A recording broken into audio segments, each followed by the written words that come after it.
buenas tardes a todos. Bienvenidos a esta nueva masterclass de la Universidad de Deusto en Compliance. Esta tarde vamos a hablar con vosotros sobre canales de denuncia y la implementación de la Directiva de Protección del Denunciante en Europa y en particular en España. Es también hoy el primer evento que organiza el Círculo de Compliance Deusto. Es para nosotros un honor poder presentaros esta nueva iniciativa en la que estamos tratando de crear un espacio en la que entre todos podamos compartir nuestras inquietudes sobre compliance y las mejores prácticas. Y por eso empezamos hoy de la mano de superponentes que luego voy a presentar. Y antes de continuar, queríamos darle la palabra a Lucía Sánchez Ocaña de la Junta Directiva de ASCOM, que nos va a presentar un momento el Círculo, ASCOM y esta iniciativa, y luego comenzaremos con el debate en el que participarán Lola, Iciar y Gonzalo, que luego presentaré a continuación. Gracias. Lucía, por favor. Muchas gracias, Julia y Eugenio, por la invitación y la organización y, por supuesto, a la Universidad de Deusto. Hablo en nombre de la presidenta de ASCOM, Silvia, y de toda la Junta Directiva, dándoos las gracias, lo primero, por contar con nosotros en esta inauguración del Círculo de Diálogos de Compliance, porque para nosotros sabéis que somos la primera asociación de nuestras características, que nacimos en el año 2014, y uno de los elementos que me gusta destacar dentro de lo que hacemos es que precisamente intentamos unir y representar a todos los profesionales del compliance en España. Desde ASCOM buscamos profesionalizar la función para todos los que nos dedicamos a ello y además promover esquemas de certificación de conocimientos en materia de compliance. Para ello colaboramos juntos y de hecho cada año hay muchísimos certificados que vienen de la Universidad de Deusto, con lo cual la formación que se está dando, el nivel de profesionales que estamos poniendo, ¿no?, en el mundo, pues es muy importante para nosotros. Nos gusta pensar que a través de nuestra actuación también podemos ser referente para aquellos profesionales que se dedican al compliance y que tienen interés y que pueden necesitar, ¿no?, de formar parte de una asociación como nosotros.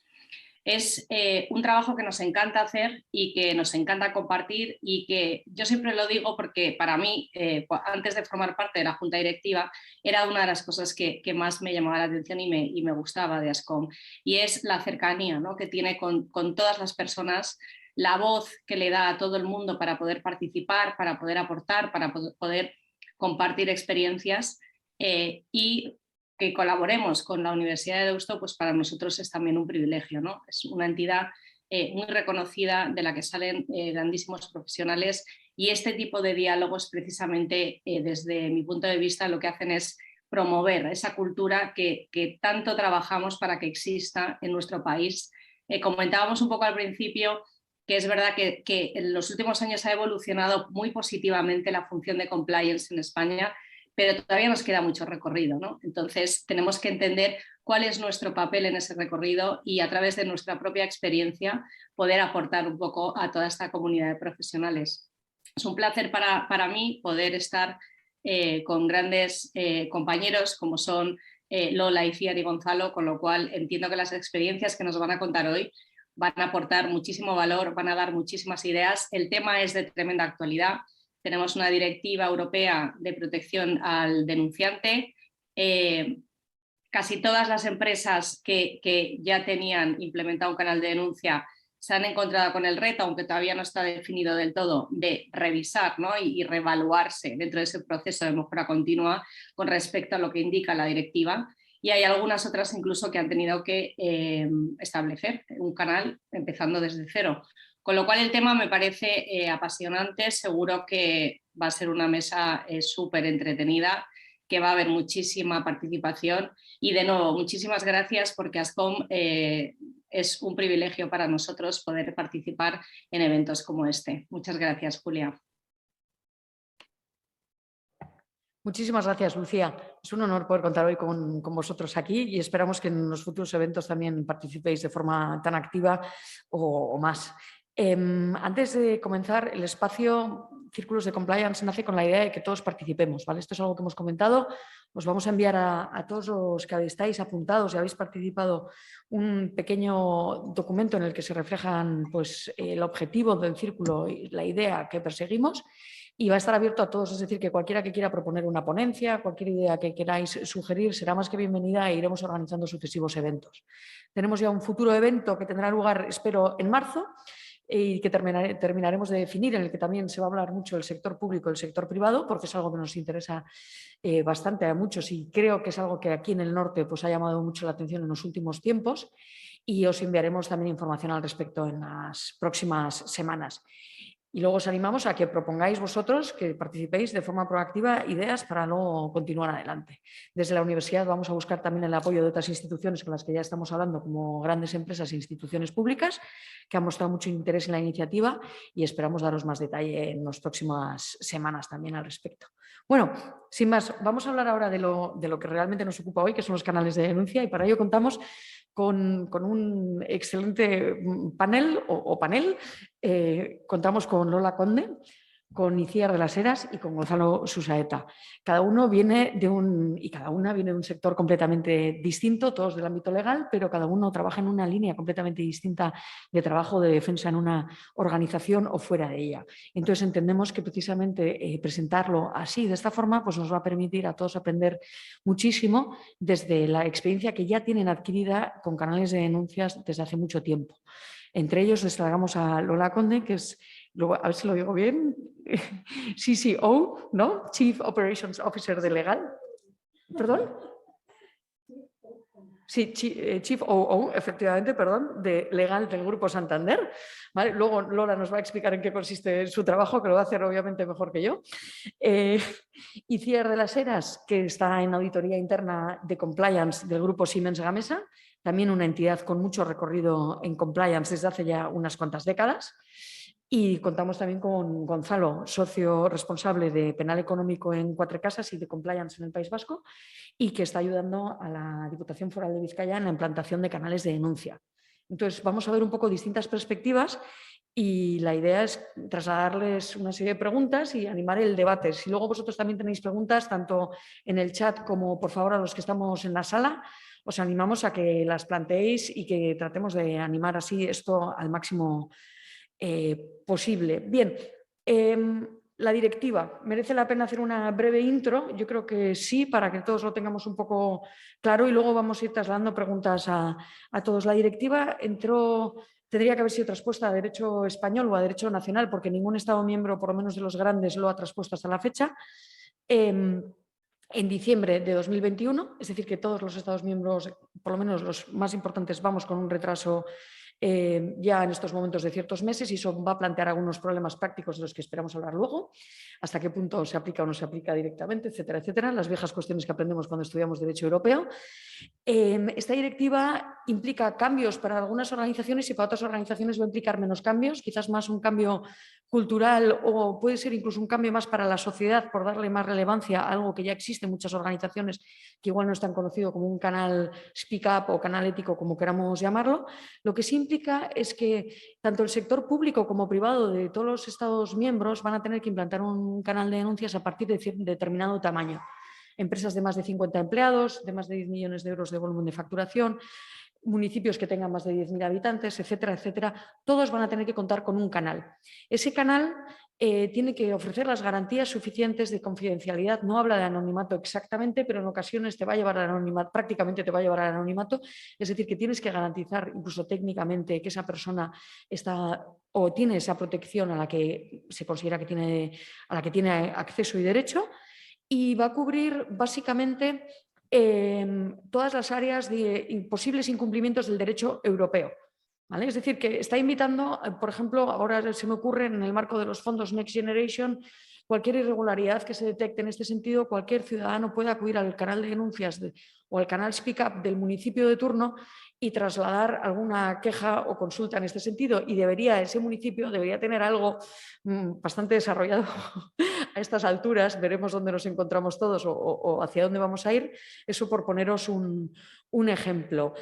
Cubre, insisto, derecho europeo, y esto va a cuestiones muy amplias, porque no solo estamos hablando de fraude con fondos europeos, estamos hablando de derecho a la competencia, estamos hablando de temas de igualdad, estamos hablando de consumidores, etcétera, etcétera. Es decir, que abarca un ámbito muy amplio, porque precisamente a día de hoy, gracias a la integración dentro de la Unión Europea, nuestro derecho cada vez es más europeo, no solo el nuestro, sino el de todos los Estados miembros. Y entonces el canal de denuncias va a abarcar muchísimas cuestiones y ahí se plantea una duda hasta qué punto debemos integrar absolutamente todo una vez que lo tenemos implantado, sí o no, algo de lo que también hablaremos luego. Y otro aspecto a tener en cuenta pues, son las cuestiones técnicas y por último, y esto me parece también un punto reseñable, que la persona que traslada su inquietud, queja, consulta, denuncia, va a contar con protección. Esa protección obviamente va a aplicarse en el ámbito laboral, no va a poder sufrir represalias. Entonces, nuestros compañeros de laboral van a empezar a ver muchos casos. Seguro que Gonzalo también nos puede decir algo. Yo los estoy empezando a ver y la verdad es que se ven cosas. Es decir, que el laboralista también va a tener que empezar a entender qué es un canal, en qué consiste y qué tipo de problemas pueden plantearse en una organización. También se le va a permitir a la persona acudir fuera de la empresa a canales externos. Ya sabéis que la Comisión Europea, la CNMC, la CNMV y multitud de organizaciones internacionales, la OLAF, permiten ya denuncias obviamente anónimas, te dan un token, explicas todos tus problemas y con ese token tú puedes acceder cuando quieras a la consulta y ver si alguien te ha contestado o está en proceso de elaboración o de respuesta la consulta. Es decir, que tendremos ese segundo nivel y por último el denunciante puede incluso acudir a medios y tendrá esa protección. Es decir, que la implantación es especialmente interesante para todos y en particular para las empresas. Y con esto voy a permitirme arrancar preguntándole a Lola cómo lo ve desde su perspectiva en el Grupo Santander la implantación de la directiva y si va a suponer muchos cambios o no. Gracias. Bueno, buenas tardes, muchas gracias a todos. Muchas gracias a Julia por invitarme. En realidad soy la que muy probablemente menos sepa de todo el ámbito de cumplimiento por no estar directamente involucrada, pero sin embargo tengo el honor aquí de representar y actuar en nombre de representación del Grupo Santander. Y el Grupo Santander sí sabe de canales éticos, sí sabe de poner a disposición de la sociedad en general y de los nuestros en particular la forma de obtener información. ¿Qué va a suponer la directiva? Es que para mí, yo soy jurista, soy en la actualidad ese denominado Santander Legal Chief Operating Officer, significa que después de 17 años como abogada del grupo prácticamente a nivel mundial y en todas las áreas de práctica, mi secretario general me pidió que me encargara de la gestión y definición de un área para gestionar todo aquello no jurídico necesario para el área legal.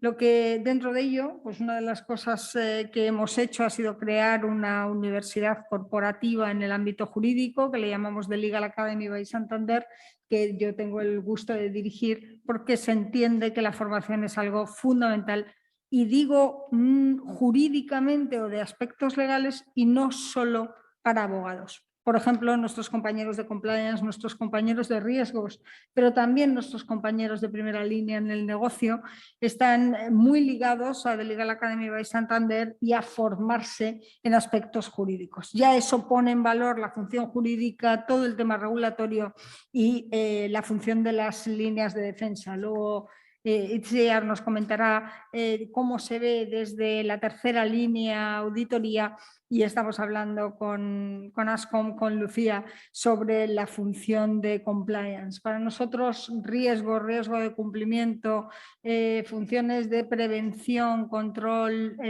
anticipación, regulación interna, son lo que nos trae aquí.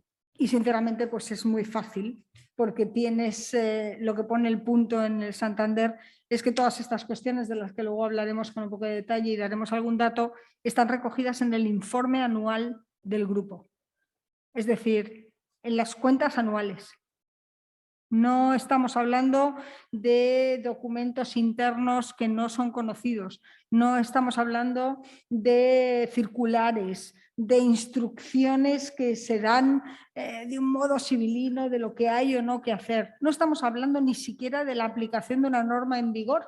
Precisamente cuando hablamos de una directiva no traspuesta. Estamos hablando de tener un grupo multinacional en el que tenemos presencia en países anglosajones y donde ya hace muchos años abrir la posibilidad a toda la sociedad en nuestro objetivo estratégico de mejorar la vida de las personas, de la sociedad, de las comunidades a nuestro alrededor, de las empresas, pues es fundamental escucharles y es fundamental dentro de lo que llamamos banca responsable.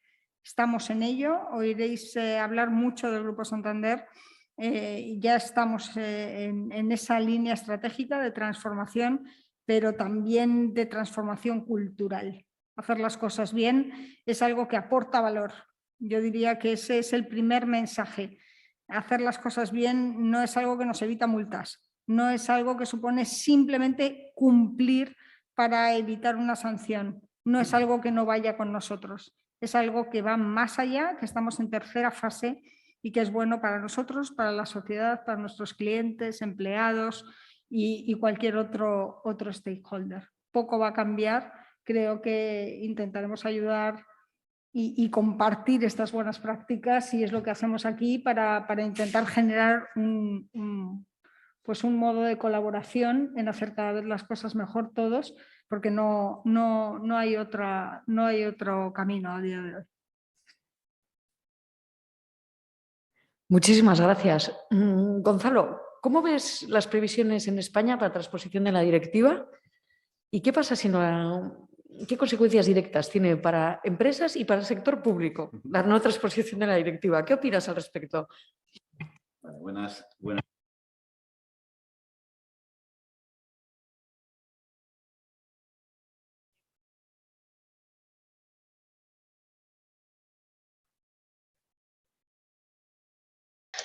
Por favor, da al micrófono. Le había dado, pero no sé qué. Ah, vale. No se ha oído nada. Vale. Fuera, no se ha oído nada, perdona. Digo, sí. Sí, gracias, Eugenio. No, unas pequeñas notas acerca de mí mismo. Perfecto. Vale.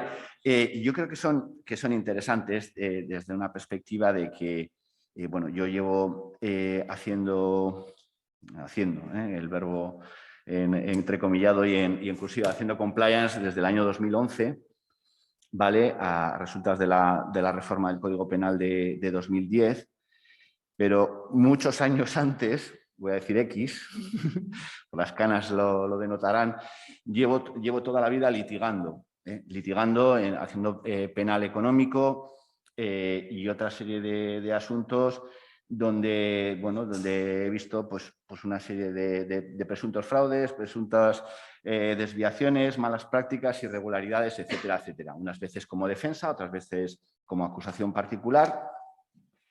Pero todo eso, que antes lo único que hacía, haciendo el paralelismo con los médicos, solamente curaba o trataba de curar, el compliance me dio la oportunidad de prevenir.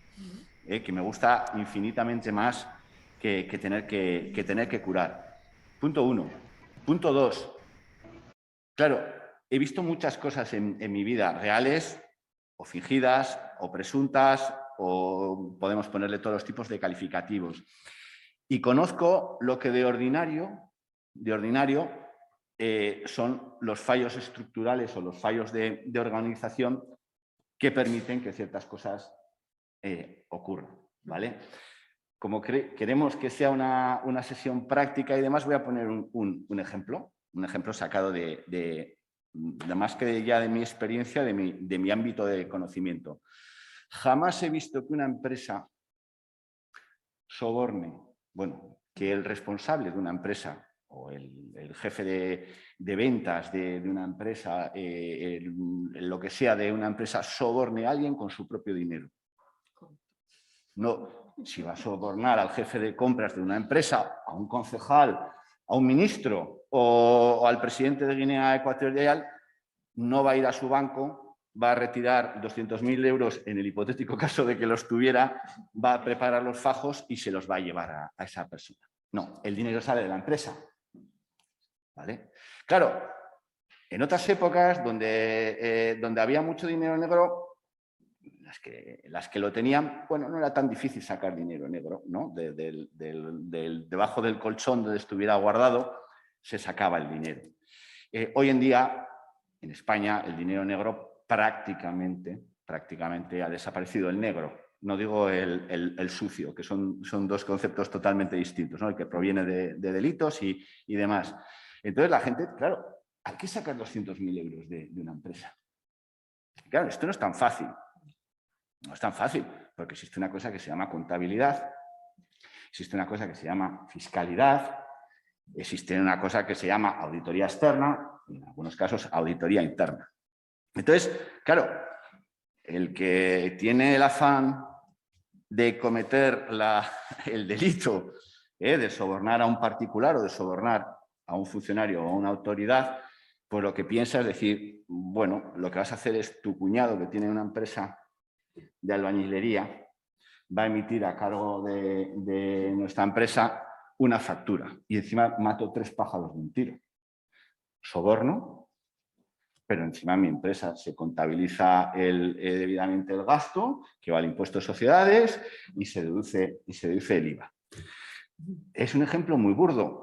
Pues son reales. Pues son reales. Entonces, claro, evidentemente uno a la hora de tratar de prevenir el riesgo de soborno, cuando desarrolla programas de compliance, cuando revisa, cuando audita o lo que sea, empieza a ver las políticas de relaciones con autoridades públicas y demás, políticas qué políticas de objetivos se ponen a alta dirección para animarles mucho a estar muy presionados para lograr objetivos a toda costa, etcétera, etcétera.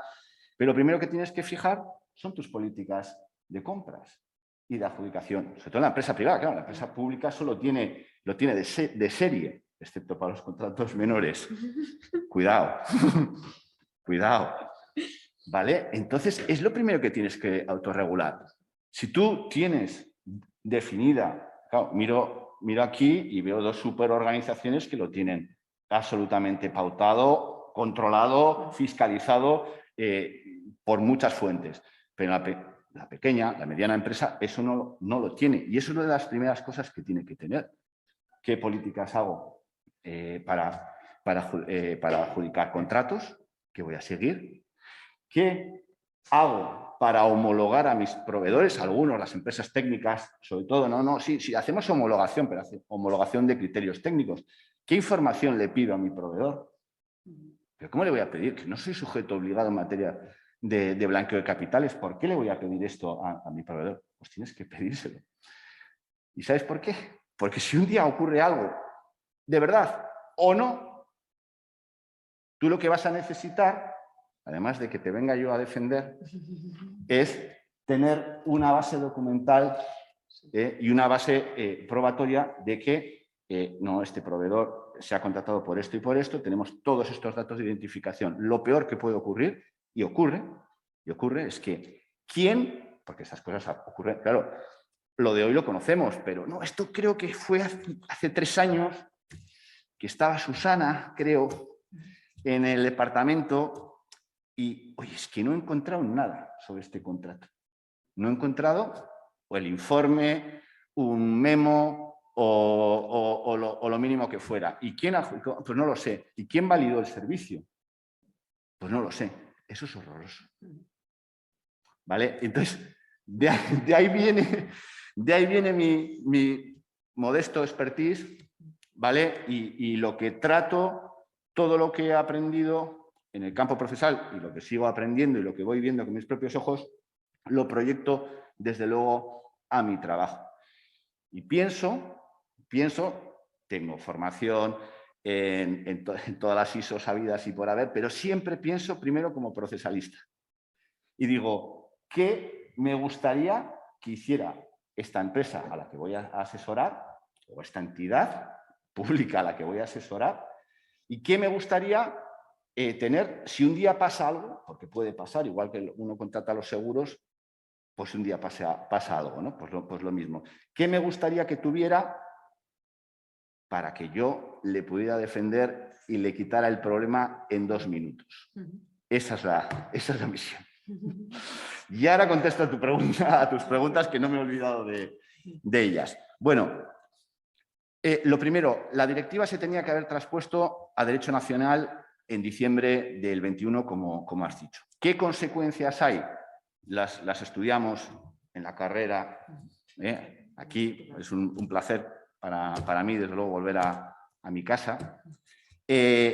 La primera consecuencia es que la Unión Europea puede abrir un expediente sancionador contra todos los estados que no han cumplido con la transposición. Esa consecuencia, para cuando se activa el expediente, se inicia el expediente y demás, el Estado ya se ha preocupado en empezar a mover la maquinaria. Lo que sí puedo decir, y no se sabe mucho, pero se puede decir, no es algo que sea secreto, reservado o lo que sea, es que el gobierno español tenía previsto realizar la transposición por vía de Real Decreto, ¿vale?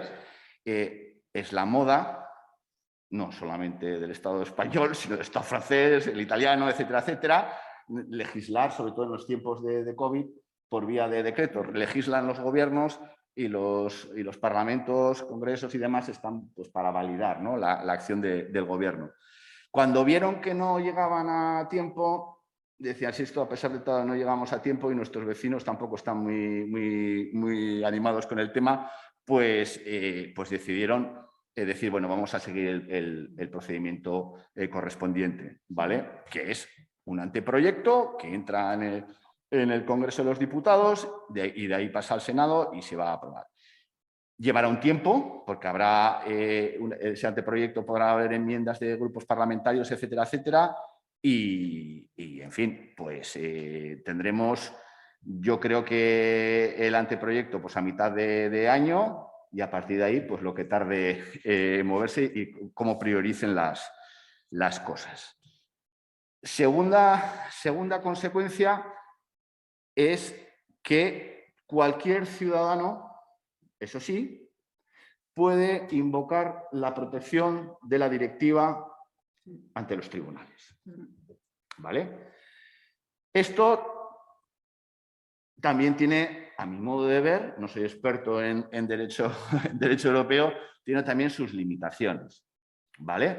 Porque, evidentemente, hay circunstancias que de las que se va a poder pedir protección, o sea, amparo judicial en base a la aplicación de la directiva, por ejemplo, el trabajador que ha sido represaliado por haber formulado o por haber tratado de formular una denuncia de buena fe.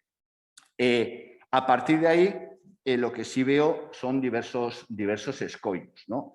Por ejemplo, es que yo traté de plantear una denuncia anónima. Bueno, luego hablaremos de las denuncias anónimas. Hombre, la directiva no ampara directamente una denuncia anónima. Sí dice que eso sí, que deben evitarse las represalias también contra los que han formulado denuncias anónimas.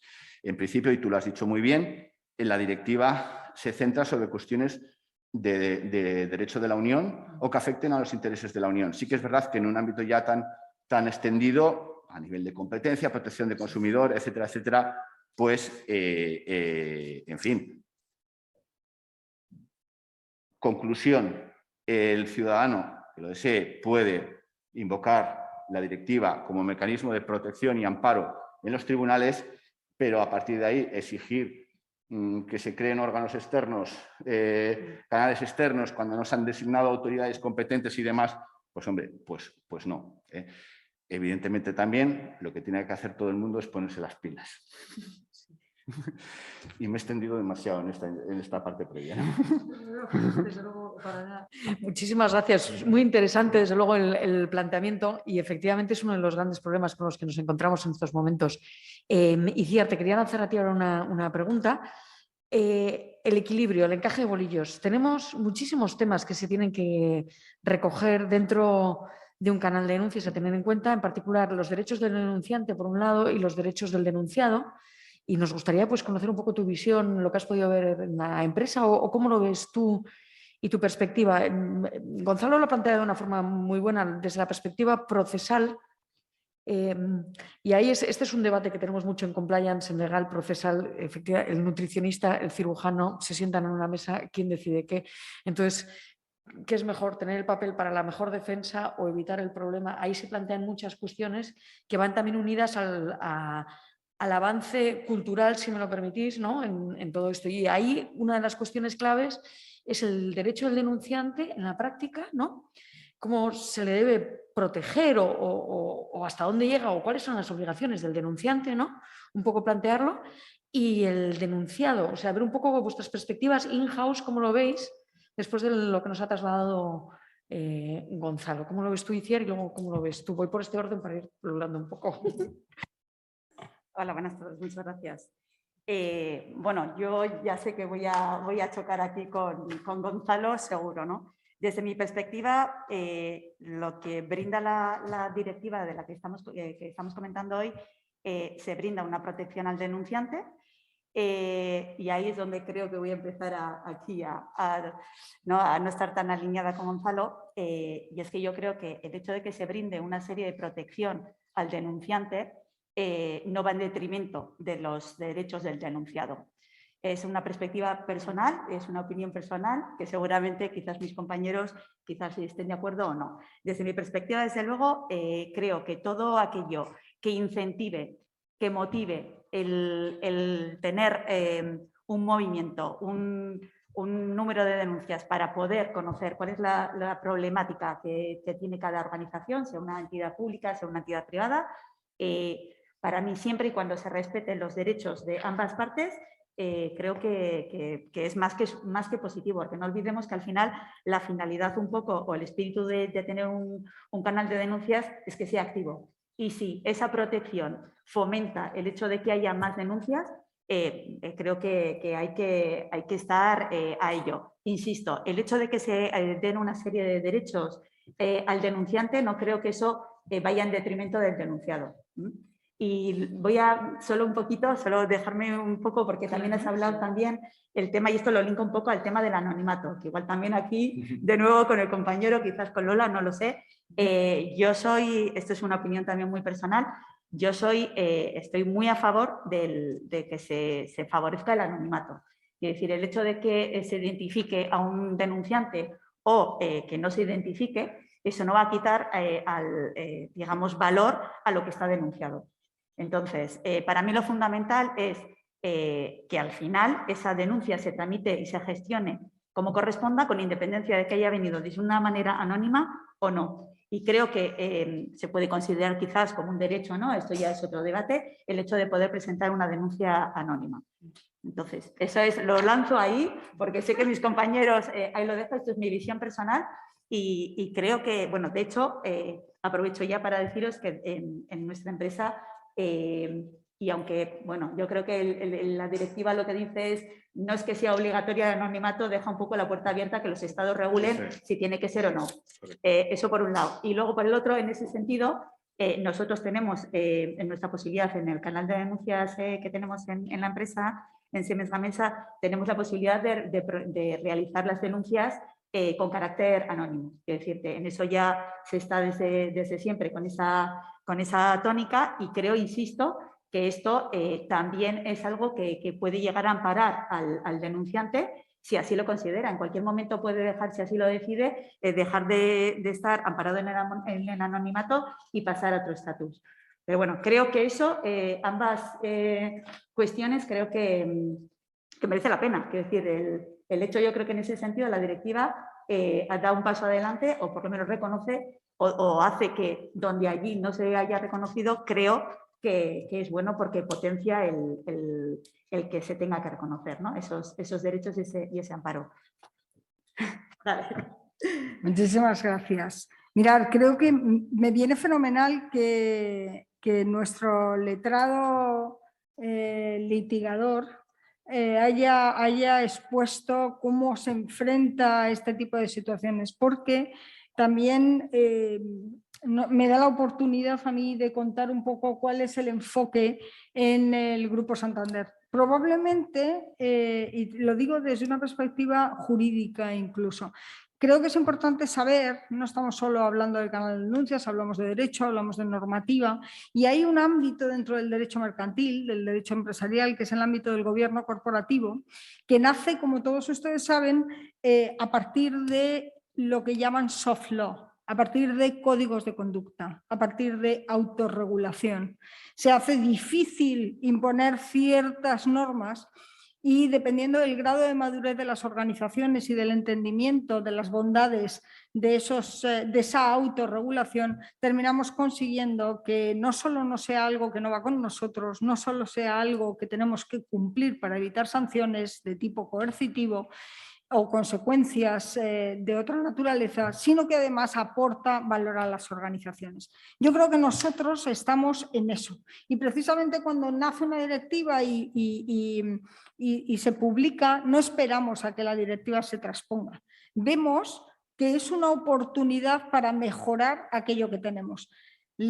Nuestro lema y nuestro moto dentro del ámbito del canal denominado de denuncias, que nosotros llamamos canales éticos o canal abierto, y que me parece también importantísimo cómo se hace la comunicación interna y externa a todas las personas que tienen la capacidad de decirnos cómo mejorar, qué nos está haciendo bien, que por favor abramos una investigación sobre determinados temas, es qué le importa a nuestros grupos de interés. ¿Qué le importa a nuestros empleados? ¿Qué le importa a nuestras comunidades? ¿Qué le importa a nuestros clientes, a nuestros proveedores, etcétera? Y decimos que para crear un banco más responsable es fundamental escuchar, entender y dar respuesta a todos nuestros grupos de interés. Eso es cultura corporativa. Eso no se impone normativa o regulatoriamente. Por supuesto existe un código de conducta, por supuesto hay una regulación sobre los procesos de compra, por supuesto todos estamos sujetos a cierta normativa interna y externa, pero hasta que las organizaciones no creen realmente que algo es bueno para su desarrollo y para cada uno de los operadores en el mercado que se relacionan con ellas y para cada uno de los empleados o clientes que tienen una relación directa, no termina de funcionar y puede llegar hasta el punto de cumplo para evitar una sanción, pero no termina de aportar valor.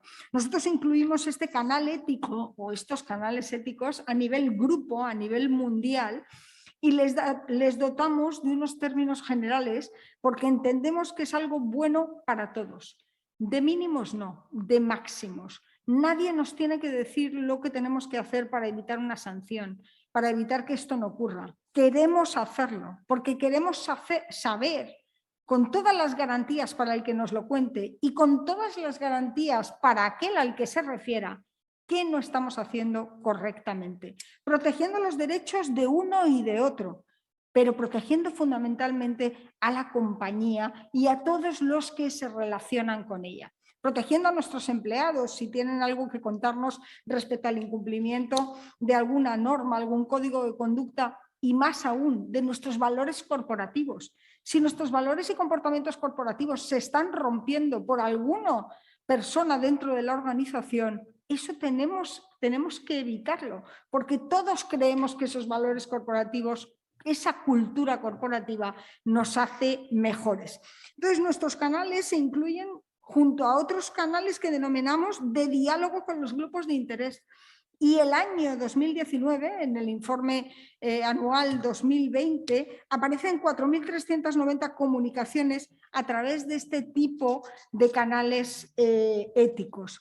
La mayoría de ellas, y además tengo algunos porcentajes, tienen que ver con relaciones laborales, el 64,8%, con fraude, conflictos de interés y corrupción, el 19,4%, con comercialización de productos y servicios financieros, el 9,2%.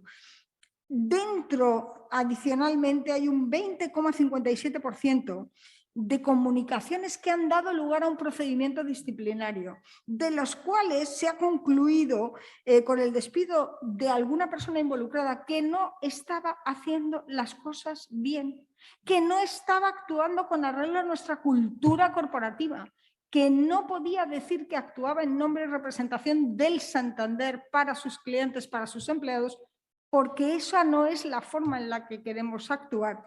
Han terminado con un 32%. Dejadme deciros una cosa, yo a esto le llamo cultura y le llamo cultura de transparencia. Cultura de no solo quiero oír lo bueno que soy, quiero oír lo que no hago tan bien. ¿Por qué? Porque mi inquietud y mi impulso es hacerlo cada vez mejor. Porque si no, me quedo sin clientes, me quedo sin empleados leales y me quedo sin sociedad. Por eso también nos gusta hablar de sostenibilidad. No hablamos del cambio climático o del medio ambiente por hablar, porque sea algo sofisticado. Creemos en que necesitamos un plan de continuidad de nuestra vida, de nuestro mundo. Tenemos que hacer las cosas bien hoy y asegurarnos de que también están bien hechas para el futuro. Por eso nuestros códigos éticos están a día de hoy perfectamente descritos dentro de nuestro informe anual. Es para nosotros buen gobierno corporativo y más aún hacemos lo que no está en vigor y simultáneamente somos una entidad cotizada y también incluimos la apertura de esos canales conforme a los códigos de buen gobierno, en concreto en España, de la CNMV, que nos obliga,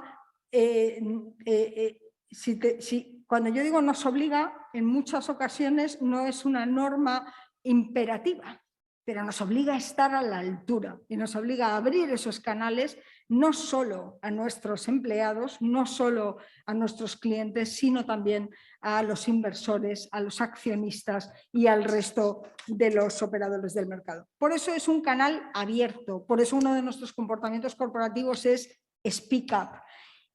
Y hablando con mis compañeros de compliance, gente que es responsable de la gestión de estos canales, por supuesto nos lo gestiona un tercero para asegurar que se cumplen confidencialidad y todas las garantías en cuanto a la gestión, imposibilidad de determinar si alguien quiere hacer una denuncia o una comunicación anónima de dónde viene. El tercero certifica precisamente que eso es así y eso ha producido que de prácticamente una totalidad inicial de consultas y comunicaciones y denominámosle denuncias anónimas, hayamos pasado prácticamente a un 50-50, a un 50-50, mitad a mitad de denuncias confidenciales, donde los empleados y las personas que comunican a través del canal se identifican.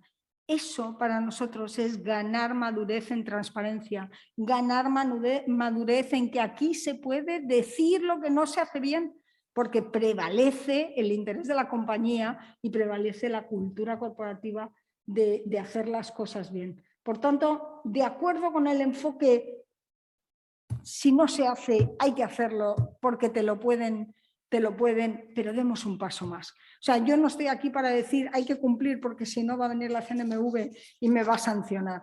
Yo estoy aquí para decir hay que hacerlo porque es bueno. Y si yo soy así de grande, así de complejo, más necesidad tengo de que todo el mundo que se relaciona conmigo cada vez entienda que la cultura es parte de nuestra estrategia.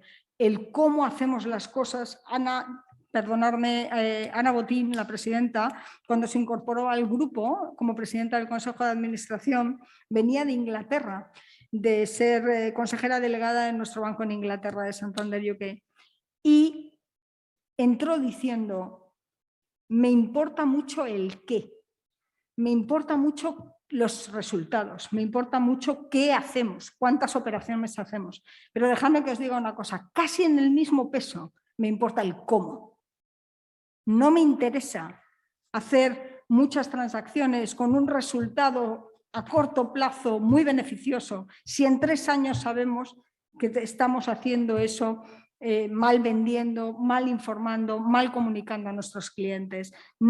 Quiero tener la conformidad de los supervisores y nosotros en nuestra remuneración, en nuestro sistema de retribución, desde el Consejo de Administración hasta el último empleado, tenemos un 50% del qué hacemos, resultados objetivos de cada uno dentro de su función y un 40% del cómo y un 10% de la gestión de riesgos adecuada en todo ello dentro de nuestra actividad. Por tanto, no es algo ficticio, se lleva a las cosas más materiales, pero es absolutamente creíble porque pensamos que es cómo hay que hacer las cosas. Muchísimas gracias. He visto que Lucía ha levantado la mano. Lucía, si quieres trasladar tu opinión al respecto. Gracias, Julia. Yo además, como me dedico, yo soy también compliance officer y bueno, o sea, me han encantado vuestras intervenciones. No puedo estar más de acuerdo, pero me gustaría aportar un poco también mi punto de vista. Trabajo en una multinacional americana y un aspecto que para mí esta directiva tiene y que debemos entender es no solo el hecho de que sea obligatorio, ¿no?, implementar un canal de denuncia para aquellas compañías que tengan un número superior a 249 empleados y garantizar una serie de protecciones, ¿no?, al denunciante. Para mí, uno de los objetos que tiene implícito esta directiva es realizar ese ejercicio de autoevaluación sobre ese canal que hemos implementado.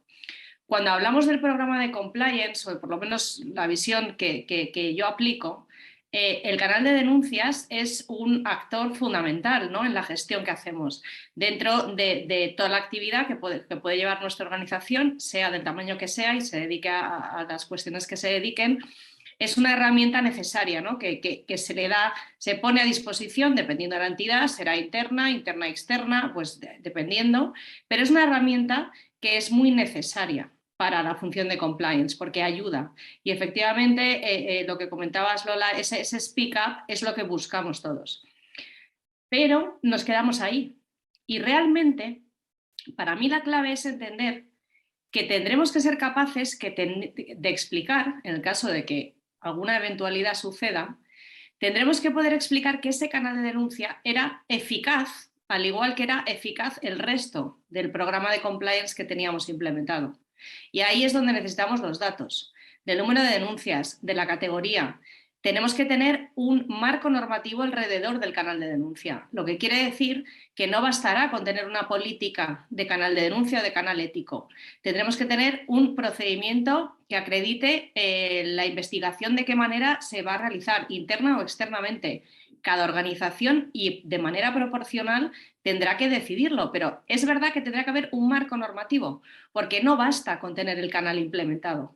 Lo que se va a buscar, o lo que yo buscaría si estuviera evaluando la eficacia global del programa de compliance, es ese canal de denuncia que, por supuesto, es obligatorio que tengas en tu organización, funciona. Y ahí surgirán cuestiones como, es que las categorías de denuncias que están llegando a lo mejor no son una denuncia como tal y debo tener un canal alternativo de quejas, por ejemplo, y desdoblarlo de manera que el canal de denuncia no pierda nunca ni su esencia ni su eficacia y que un departamento, como puede ser Recursos Humanos, gestione otro tipo de cuestiones. Todo, desde mi punto de vista, tiene que quedar regulado y todo tiene que formar parte del programa global que tengamos implementado, porque no es solo garantizar la protección del denunciante. Aquí, y lo sabréis todos los que trabajáis en compliance, en tema de protección de datos también hay que garantizar una serie de derechos tanto al denunciante como al denunciado. O sea, es mucho más amplio que implementar un canal, decidir si es interno o externo y luego designar un investigador. Garantizar esa protección al denunciante, para mí ese es el gran reto, el primero. Y el segundo, que en España todavía no somos especialmente activos en las denuncias, porque sigue habiendo miedo a represalias. Ese es el miedo, culturalmente hablando. ¿Cómo puedo hacer? ¿Qué puedo hacer? ¿Cómo puedo mejorar para que se pierda ese miedo? Se colabore activamente, que al final es una herramienta de colaboración para la prevención de la comisión de delitos. O en el caso de que se haya cometido, para que se pueda establecer las medidas necesarias en ese momento y pues eso lo sabes tú bien, Gonzalo, pues los atenuantes, ¿no?, que existen en el caso de que se haya cometido un delito y potencialmente haya un beneficio directo e indirecto por parte de la persona jurídica. Entonces, es mucho más que solo entender que es una directiva que yo desde mi punto de vista no creo en absoluto que tengamos antes de final de año, que tengo que tener el canal. O sea, tener el canal es una responsabilidad para las compañías y por lo tanto tendrán que entender que tienen que dotarlo, ese canal y esa gestión, de un marco normativo y que tendrán que hacer un ejercicio de autoevaluación constante sobre la eficacia. Muchas gracias. Sí, si me permitís, a mí me gustaría decir que estoy absolutamente de acuerdo contigo, Lucía. Lo único, bajo mi punto de vista has dicho algo y bajo, insisto, pues siento ser el pepito grillo aquí, pero a lo que voy es cuando decimos tiene que estar muy claro que haya un canal, por ejemplo, un canal para consultas, otro canal de denuncias y demás, yo ahí matizaría. Yo creo que el hecho de que exista varios canales, a veces, y que es una opinión, insisto, personal, puede hacer que al final esa eficacia y eficiencia del canal que estamos buscando tal vez pierda. ¿Por qué? ¿Y por qué lo digo? Porque, digamos, bajo mi punto de vista, el denunciante, si tiene que estar peregrinando, voy a un canal, voy al otro, ¿dónde tengo que ir? Al final puede que... digamos que por esas dificultades se puedan verse, digamos, al final que no se vea ese resultado de, o no se impulse o no se promueva lo suficiente la interposición de la denuncia, precisamente por el hecho de poner obstáculos, en el sentido, no es que se pongan obstáculos por el hecho de tener muchos canales, pero a lo que voy es que yo creo que la eficiencia yo creo que puede estar íntimamente vinculada con el tema de favorecer y simplificar el proceso del denunciante.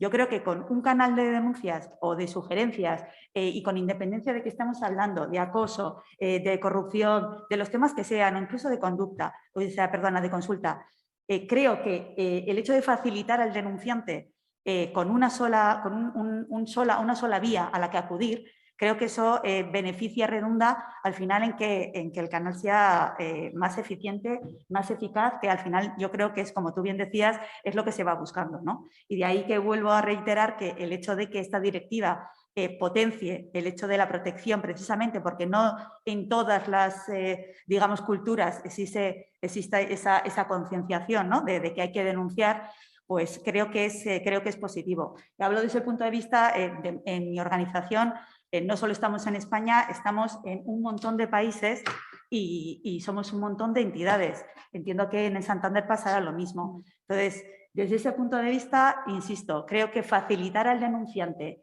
digamos, en dónde tener que acudir, creo que va a beneficiar, digamos, en lo que es la gestión del propio canal y va a redundar al final en lo que se va buscando, ¿no? En conocer, en saber.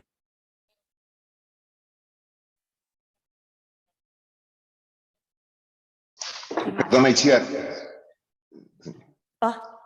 Es que se ha cortado. Perdón. Vale.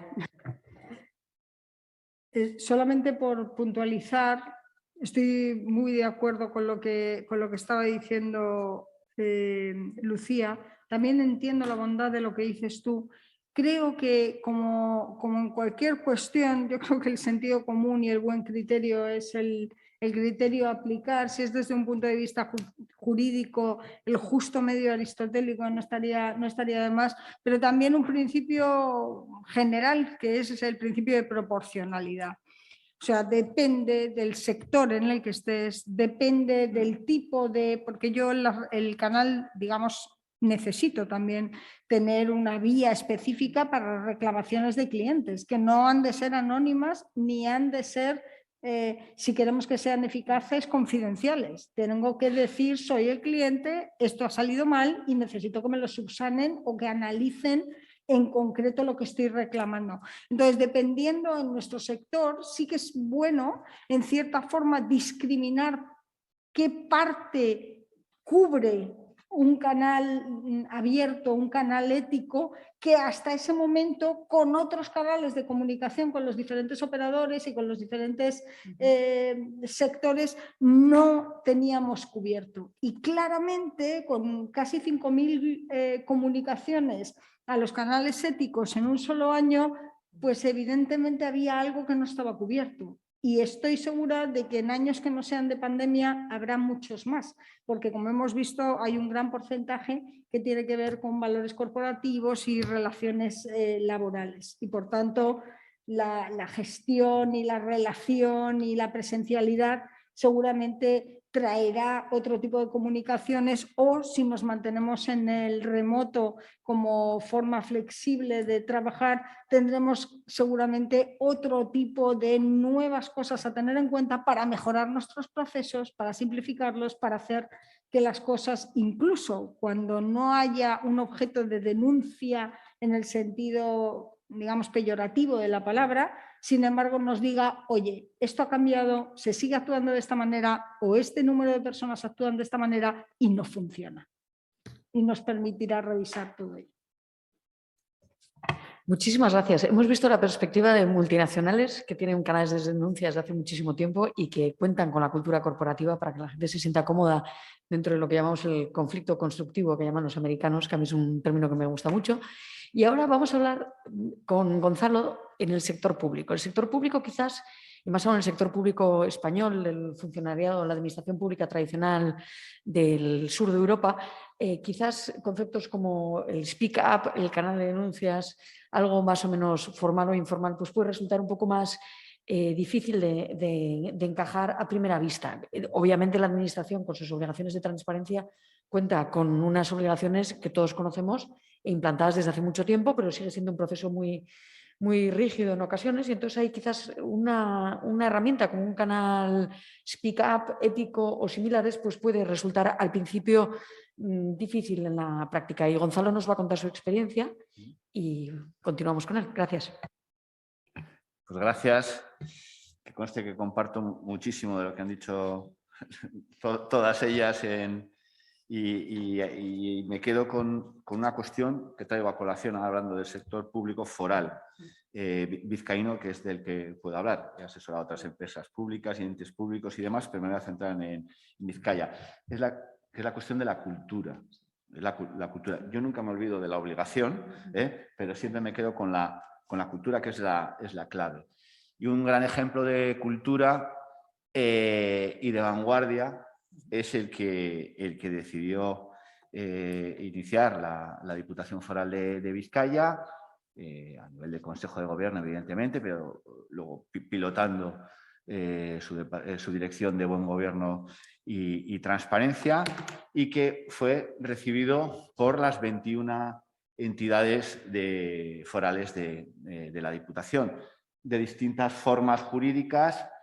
Hay sociedades de capital público, pero hay entes forales, entes especiales, fundaciones, etcétera, etcétera. Muchos de ellos, bueno, estando la propia Diputación como administración pública y ciertos de estos entes, no sujetos a responsabilidad penal de las personas jurídicas, conforme a lo dispuesto en el Código Penal vigente, que ya veremos si se modifica algún día, pero con la última reforma de 2015.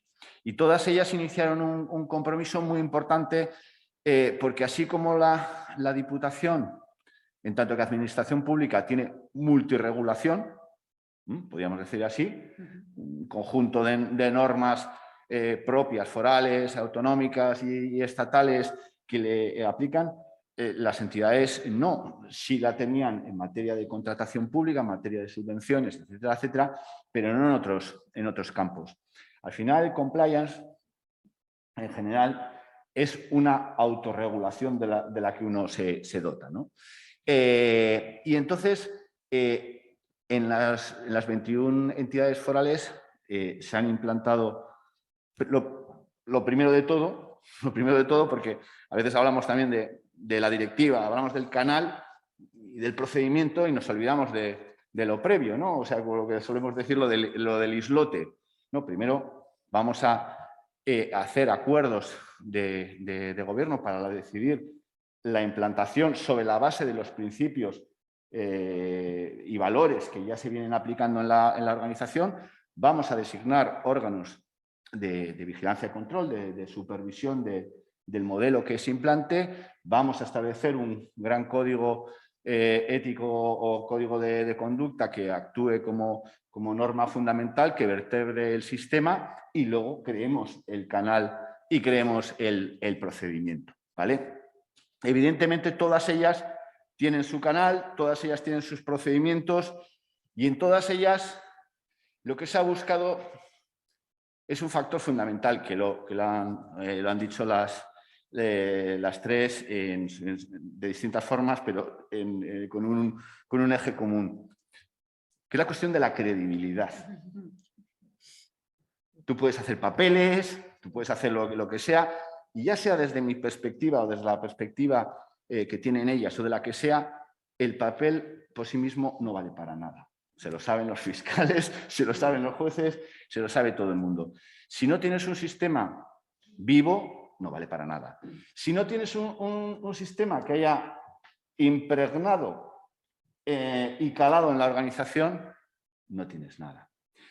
¿Y cómo se gana la credibilidad? Bueno, hay distintos factores. Primero, y el más claro, no sé si lo ha dicho Lola o lo ha dicho Lucía, la definición de las reglas del juego. ¿Vale?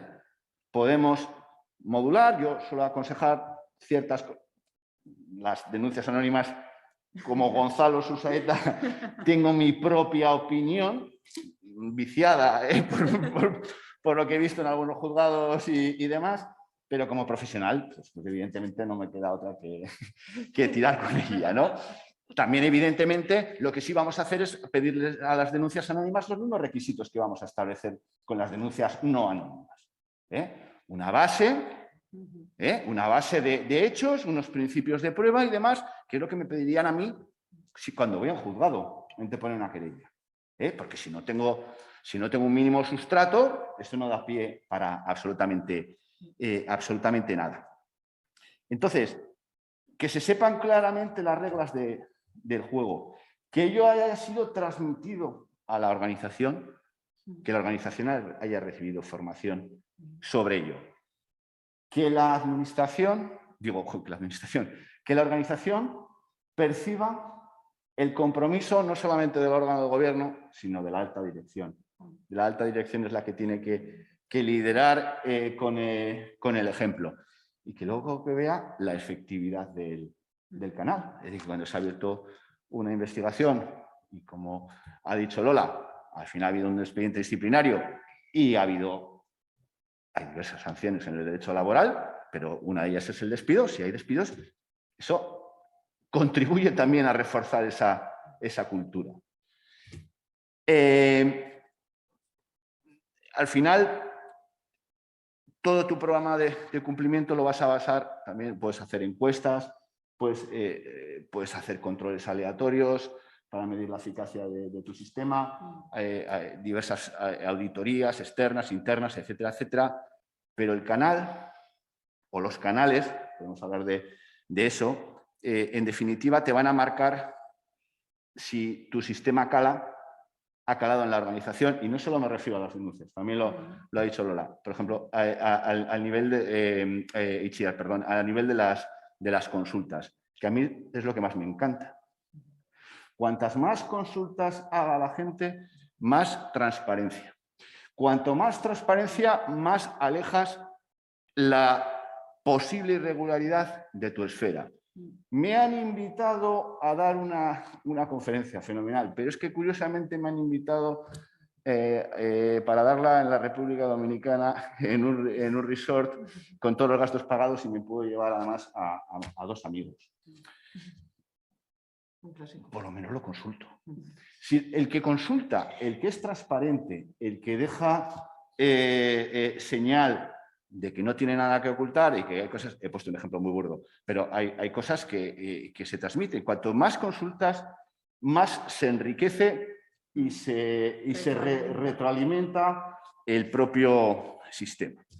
En definitiva, las entidades forales cuentan con unos sistemas de compliance muy amplios, armonizados con ISO 19601, 37001, pero sobre todo con los estándares de diligencia y de un poquito de cabeza, y la Diputación Foral, desde perspectiva de propia administración, también está trabajando para crear también, con sus peculiaridades, porque funcionarios públicos también tienen su propia regulación, establecer canales de denuncia o buzón ético, canales abiertos, que también me gusta mucho la nomenclatura, dentro de lo que es verdaderamente una cultura de cumplimiento y una decidida apuesta por el cumplimiento.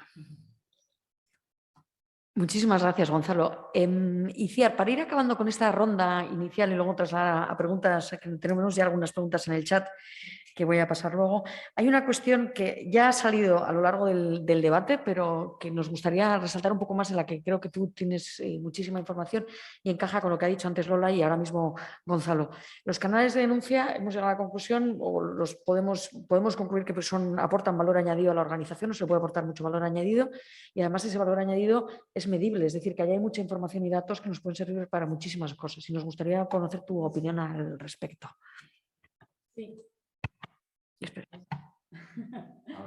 Ahora, ¿no? Sí. Sí, a este respecto, a mí sí que me gustaría resaltar que lo que es el uso del canal puede ir más allá de lo que es la gestión de la denuncia en sí.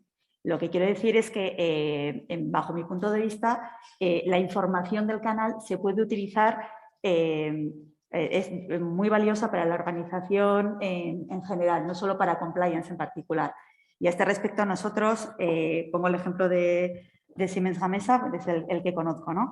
Si, por ejemplo, la información del canal la utilizamos pues, para poder seleccionar una auditoría. Y me explico. Si yo quiero realizar una auditoría por ejemplo, el ejemplo que pongo siempre es una auditoría que llamamos Entities Health Check. Vamos a auditar una serie de entidades dentro del grupo y tenemos que seleccionar qué entidades vamos a auditar. Bueno, pues uno de los criterios y parámetros que utilizamos para hacer esa selección, junto, por ejemplo, con el índice de corrupción de transparencia publicado por Transparencia Internacional, pues es el número de denuncias. Si yo quiero saber, oye, pues dentro de las 100, 200 entidades que tengo, cuál es la entidad que voy a seleccionar para una auditoría, el número de denuncias puede ser interesante para seleccionar una determinada entidad. O al contrario, me puede ser útil, teniendo en cuenta la información del canal, el tipo de denuncias o el tipo de irregularidades que están denunciando. Si, por ejemplo, hay un número elevado, por ejemplo, de denuncias, no sé, relacionadas con conflicto de interés, por ejemplo, pues quizás me puede llevar a pensar que puedo o que debo o que es interesante auditar ese tema en concreto.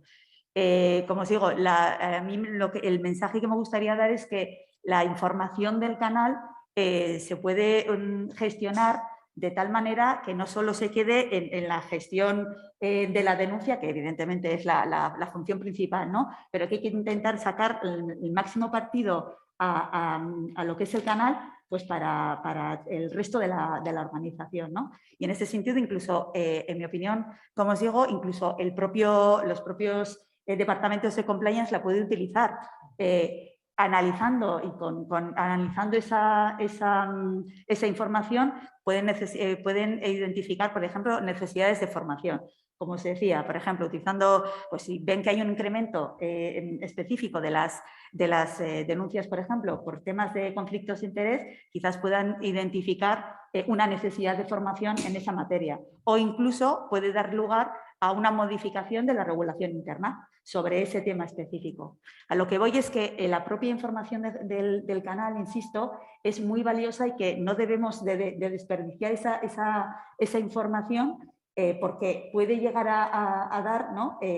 Digamos, incluso puede dar lugar a que, como decíamos, se llegue a retroalimentar, porque gracias al desarrollo de una auditoría, pues porque he tenido en cuenta unos datos del propio canal, pueden llegar a identificarse potenciales irregularidades que nosotros en las auditorías, si detectamos, ponemos en conocimiento a través del canal, con lo cual, al final, ¿no? Se va retroalimentando.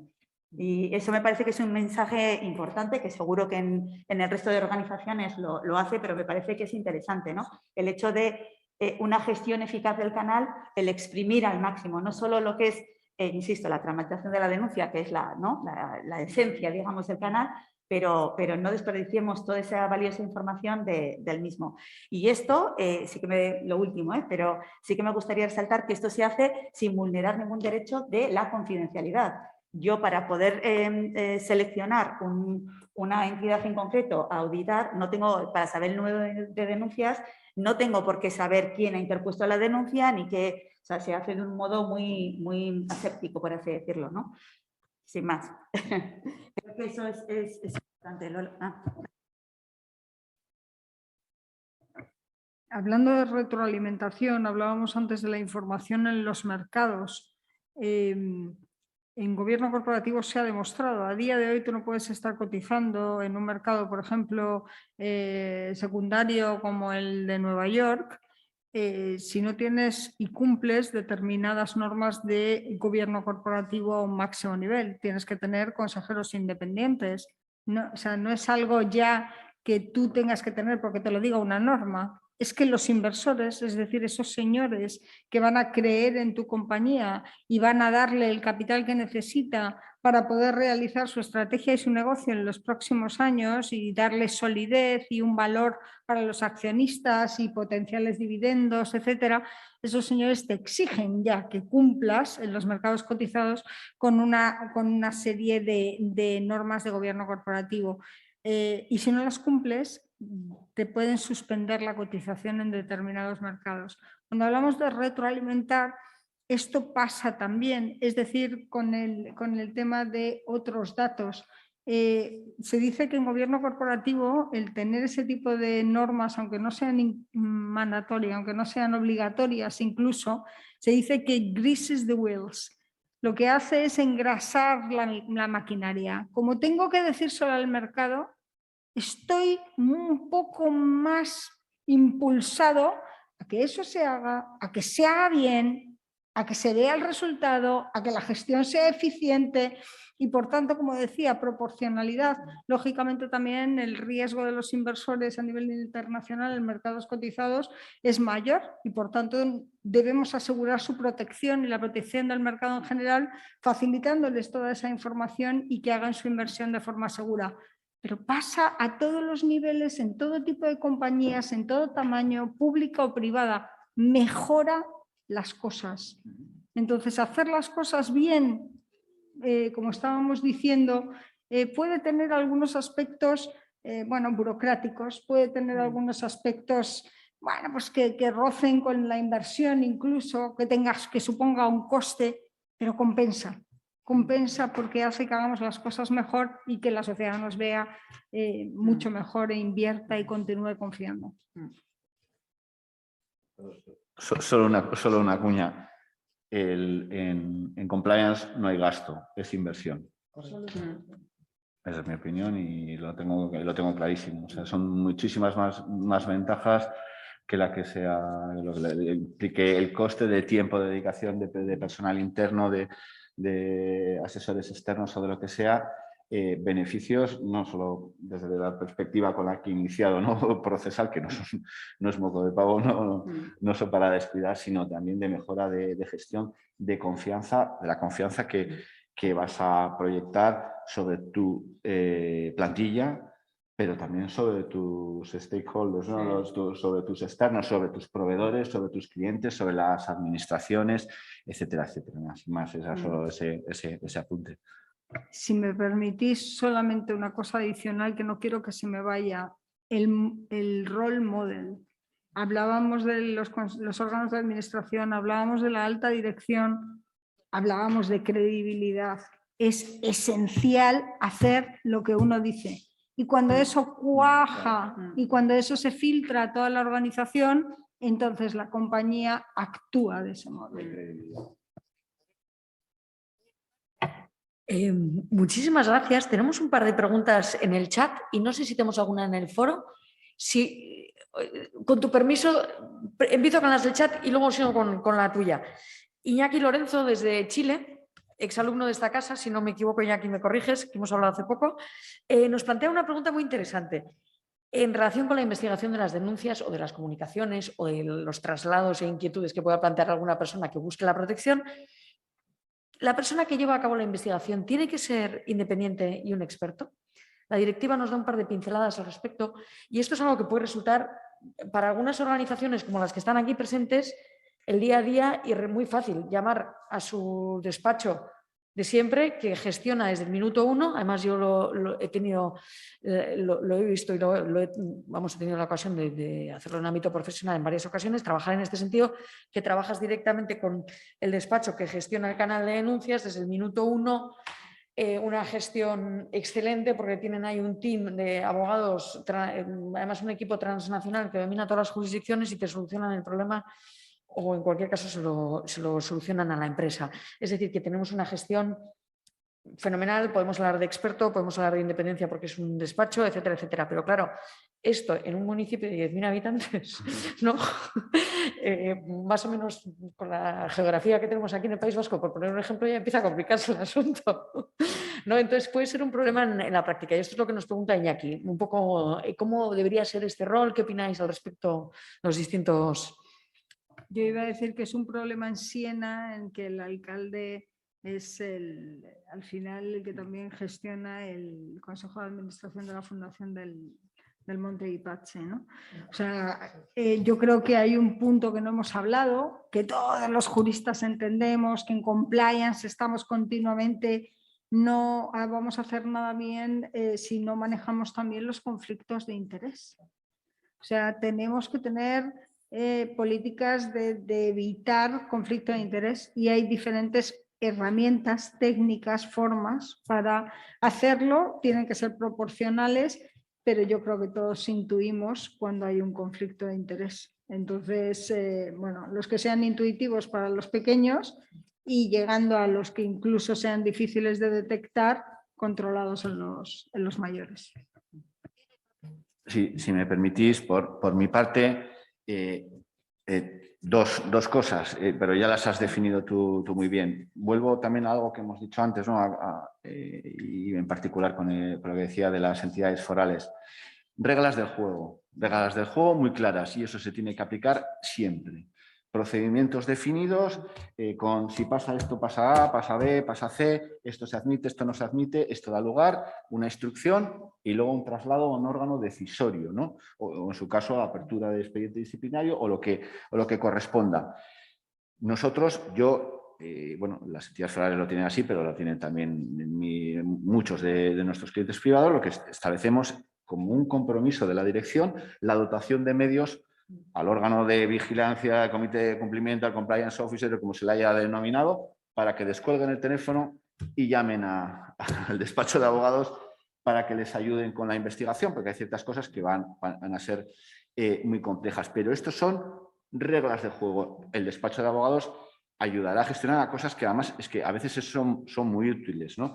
No lo he dicho antes, pero creo que 1000 veces será para una organización que se transmita una denuncia internamente a que alguien vaya a la prensa a contar vete a saber qué, o que lo empiece a divulgar por Twitter, por un blog, etcétera, etcétera. Siempre bueno, y tú que eres experta lo sabes perfectamente en materia de competencia, lo bueno que puede ser que te digan, oye, que es que he visto a este directivo que está con las competencias y que lleva ya tres reuniones seguidas. Puede ser que te acojas a un programa de clemencia y puede suponer muchísimas cosas, ¿vale? Y voy a añadir un apunte a Iñaki. Defíneme independencia. Defíneme independencia, porque claro, la Fiscalía en este país, y en la mayoría de los países, no es independiente, pero es que tampoco tiene que ser. Aquí depende el Ministerio de Justicia, lo que sí que tiene son unas reglas de juego, tiene un estatuto orgánico el Ministerio Fiscal, una serie de competencias que le asigna la ley de enjuiciamiento criminal y otras leyes procesales y sustantivas, y ya está. O sea, la independencia 100% no se consigue. Por eso también lo que el Código Penal, con lo que nos dice de los órganos de vigilancia, son órganos con poderes autónomos de iniciativa y control. Pero si ya el propio código te dice que lo vas a situar dentro de tu estructura, luego independientes nunca serán. Porque tienen que ser autónomos, con capacidad de iniciativa y de decisión y con las reglas de juego muy claras y con dotación de recursos económicos. Ese es mi punto de vista, vamos. Muchas gracias. ¿Tenemos alguna otra pregunta? Urco Urrutia nos ha preguntado qué sucede en aquellos casos en los que una empresa que ya por su normativa del sector regulado tiene que tener un canal. ¿Podemos mezclar los canales? ¿Podemos tener un único canal, pues por ejemplo, relacionado en temas de blanqueo? Por decir algo, supongo que será el típico de regulado. Yo no soy especialista en blanqueo de capitales. Y luego tenemos que tener el otro. Esto es un poco lo que nos pregunta. ¿Cómo se puede llevar a cabo esto en la práctica? Quizás podáis dar alguna pincelada sobre esto. Y luego ya lanzo otras dos preguntas. Aprovecho para luego pasar al foro. Irache Urpegui nos ha planteado ¿cómo se deben realizar estas investigaciones? ¿Cómo se puede diseñar un marco normativo para la investigación interna? Creo que esto lo has empezado a contestar tú más o menos. Y por último, Gabriela nos plantea una pregunta muy interesante. ¿Se puede exigir a los proveedores que nos informen sobre las denuncias que reciben ellos? Es decir, esto va un poco en la línea con lo que ha comentado Iciar. Big Data, canal de denuncias, ¿para qué me sirve? Me sirve para valorar a un proveedor. ¿Cuántas denuncias tiene el proveedor? ¿Y sobre qué temas? Os las voy pasando. Perdona, solo un segundo. Todas las preguntas buenísimas, pero la última espectacular. Espectacular, de bueno. Bueno, yo en cuanto a la primera, sobre el tema de varios canales y demás, ya os he dicho, evidentemente estoy de acuerdo con Lola, habrá que ver cada organización. Yo hablo en general. En general, yo soy más, digamos, partidaria de que existe facilitar al denunciante el hecho de denunciar. Entonces, yo personalmente soy más partidaria de que haya un solo canal y a través del gestor del canal, quien deba de canalizar la denuncia, la consulta o la reclamación como corresponda. ¿Por qué? Pues para facilitar y fomentar el hecho de denunciar. Dicho esto, como decía Lola, habrá que tener en cuenta las características de la organización, a qué se dedica, el tamaño de la organización, que no hemos hablado tampoco, pero es otra cosa. No podemos, claro, tiene que ser todo proporcional. Nosotros estamos desde el punto de vista de unas grandes entidades con unas características muy concretas. Pero claro, yo me planteo qué pasa con esas pequeñas entidades, ¿no? Comparándolo quizás con, pues, como el Grupo Santander o con nuestra entidad, pues claro, ¿qué os voy a decir yo? El nuestro ¿no? Es un canal público como el vuestro, ¿no? Abierto a todos, a que cualquier proveedor haya un canal y demás. En general, yo soy proclive en general a que en general haya un único canal para facilitar, digamos, que el demandante, que el denunciante no tenga que peregrinar, ¿no? Y tener que acudir a varios canales. No sé. Bueno, yo creo que antes de eso hemos hablado. Quería entrar en abrir el debate sobre la de los proveedores. O sea, yo esto como siempre, ¿no? Respetando el derecho de los demás, pero nosotros, como sector regulado, en concreto como sector financiero, como sabéis, tenemos una supra inmensa regulación sobre todo, ¿vale? Y es porque no lo hicimos bien. Entonces, como no se hacía bien, pues llegaron los supervisores y dijeron, bueno, pues para que lo hagan bien, lo mismo les tenemos que regular el capital. Venga, luego la liquidez. Venga, luego el riesgo. Venga, luego el gobierno corporativo. Venga, ahora sus relaciones con terceros. O sea, en realidad todo consiste en intentar ir mejorando y así hay que tomarse la extra regulación que podemos tener en determinadas materias. Pero también eso nos sirve para aprender hacia dónde vamos. Nosotros tenemos guías de la Autoridad Bancaria Europea que nos hablan de cómo debemos de controlar y qué debemos de controlar y qué debemos incluir como mínimos en los acuerdos con terceros en nuestra relación. Y nosotros no solo somos responsables de lo que hace un proveedor directamente nuestro, sino que somos responsables de toda la cadena de subcontratación. Y las actividades se pueden subcontratar, pero la responsabilidad no se puede delegar. Y eso lo tenemos en nuestro ADN y da igual, tenemos que ir haciendo desde un punto de vista jurídico, asegurándonos de que cada uno de los miembros de esa cadena termine recibiendo el mensaje de que el cliente final es una entidad financiera y de que cualquier cosa que se haga en contra de los principios y normativa aplicable a la entidad financiera en una cadena de responsabilidad. Primero seré yo la responsable y tendré que poner la cara y tendré que responder ante los posibles afectados y en su caso ante la autoridad bancaria y supervisora, pero también nuestros proveedores ya saben que bueno, es que tienen responsabilidad en muchas cosas, por ejemplo, laboral o fiscal. Yo tengo que asegurarme de pedirles cierta información, pero ellos tienen la obligación de facilitármela. Y si no me la quieren facilitar, yo tengo el derecho a terminar el contrato anticipadamente, porque es una obligación que yo tengo que cumplir para garantizar a mis depositantes como entidad bancaria que mis cuentas no van a estar en un riesgo que depende de un tercero al que yo ni conozco y con el que no tengo un contrato directo. Entonces, el control de acuerdos con terceros a mí me parece esencial. En Estados Unidos es el supervisor americano el que lo solicita y aquí es el nuestro y poco a poco vamos haciendo mínimo común múltiplo o máximo común divisor, pero ya sabemos todos a lo que nos enfrentamos, ¿no? Sí, si me permitís, totalmente de acuerdo y ella lo dice de una supraestructura como es el Banco Santander, que es una de las empresas más grandes de este país y europea, y de un sector hiperregulado. hiperregulado.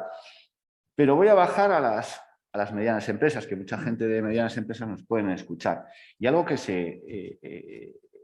que yo lo había dicho antes, además había puesto el ejemplo, ¿no? de políticas de proveedores y políticas de contratación, el novio supplier y el conoce a tu proveedor, etcétera, etcétera.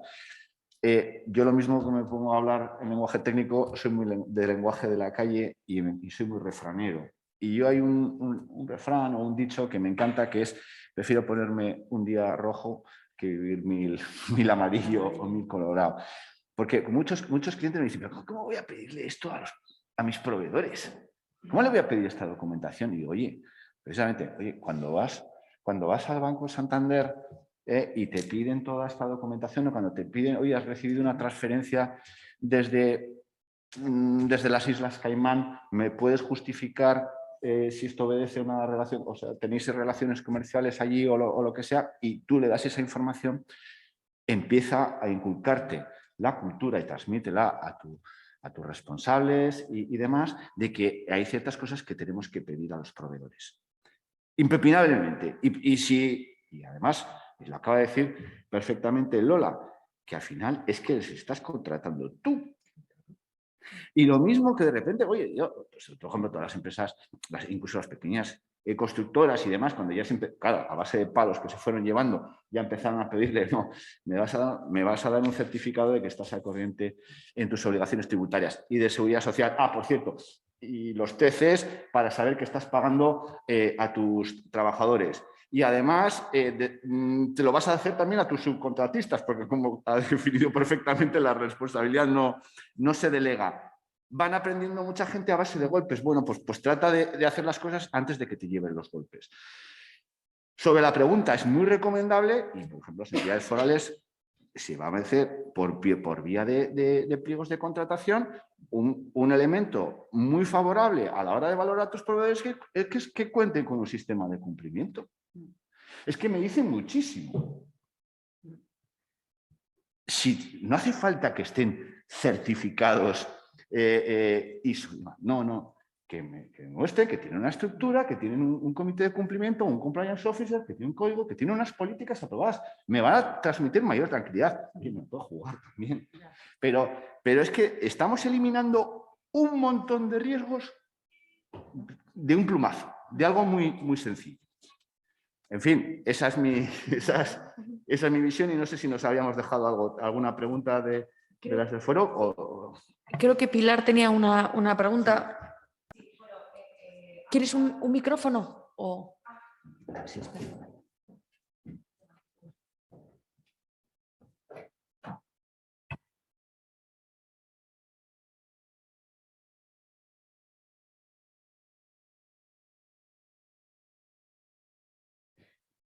Vale, va un poco en línea con lo que ya os han adelantado y son en realidad dos preguntas. Una era, ¿qué recomendaciones creativas se os pueden ocurrir para empresas que en 2023, que van a ser muchísimo más pequeñas de lo que ya va a exigirse a partir de ahora, de 2022, ¿no? Que van a ser las de 50 trabajadores y que a lo mejor no tienen todos los medios económicos o presupuestarios importantes, ¿no? ¿Qué medidas creativas se os ocurren como para implementar, en este caso, el canal de denuncias, por una parte, con todo lo que ello lleva, además, el trabajo anterior que han tenido que realizar para que para 2023 tengan ya implementado ese sistema del canal de denuncias? Y luego, por otra parte, en relación un poco más con el tema del anonimato, ¿qué creéis? ¿Que va a haber a lo mejor desarrollo normativo en el futuro en el orden jurisdiccional para proteger el anonimato de los denunciantes? Es decir, cuando un caso llegue a los juzgados, se proteja por normativa a esa persona que en su momento denunció. Un momento, me comentan desde la organización que Lucía se tiene que marchar. Si quieres dar una palabra de despedida, por fin, luego ya seguimos con el debate, con tu permiso, Lucía. Sí, no, ya me da rabia, porque esto está, que yo creo que ha empezado y no sé si va a acabar. Muchísimas gracias a todos, la verdad que ha sido, espectacular escucharos a todos y compartir las experiencias. Así que nada, daros las gracias y siento tener que marcharme, pero así vivimos, desde que vivimos con este modelo híbrido, estamos yo creo que todos un poco a mil. Así que tengo un compromiso ahora, una llamada de trabajo. Y daros las gracias, Julia y Eugenio. Muchísimas gracias por todo. Ha sido un placer estar con vosotros. Gracias a ti, un placer. Continuamos con la respuesta a las preguntas que nos ha planteado Pilar. Muchas gracias, Lucía.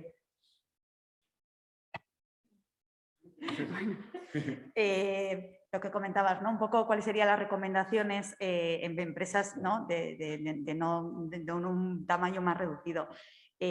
Bueno, yo creo que voy un poco en línea con lo que ha comentado antes Gonzalo, ¿no? Para mí es fundamental el establecer una documentación, las reglas de juego, como decía Gonzalo. Para mí eso es lo básico.